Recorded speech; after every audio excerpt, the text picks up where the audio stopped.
opportunity. My visit, I'm coming with the U.S. Embassy because U.S. Embassy is a bigger donor to World Food Program. And last year in November, I went to Rome, where World Food Program was doing their strategic plan. So they were looking for money. So they got 3.7 billion. So this was the contribution of the USA. And instead of giving it in Juba, they chose Aweil, where they will come and give it to World Food Program from here. So it is a humanitarian support.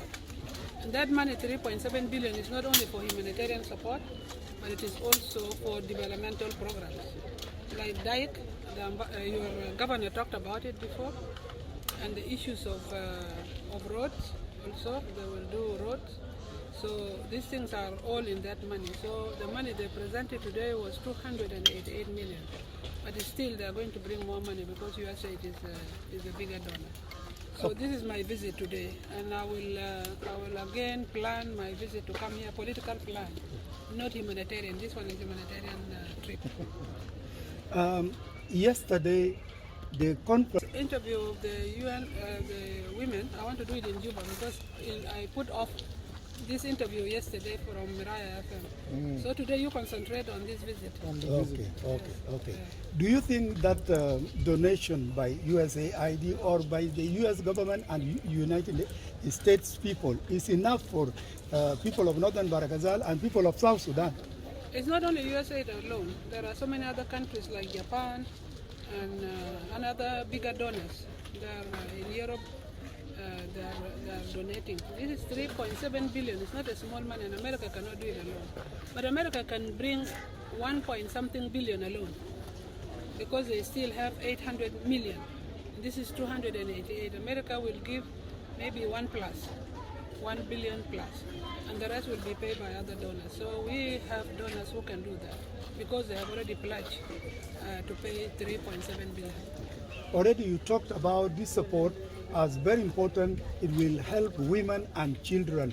And now in Northern Barakazal, the women that turned out to receive you today were many, but more are still outside in the counties, in Payams and Boomers. What message will you leave for them so that they can listen and then they know that you are working day and night in order to support women through agencies? You see, they are over there, and I'm going to give that message to them. Because I call them, I don't have anything to give them, but I can leave words. Words are stronger than money, because I'm a member of our government. So we wanted to see, because as I said before over there, that our country has been devastated by conflict, that we started ourselves as political leaders, and it is going now even conflict within some of the states. It's only your state here in Northern Barakazal which is calm.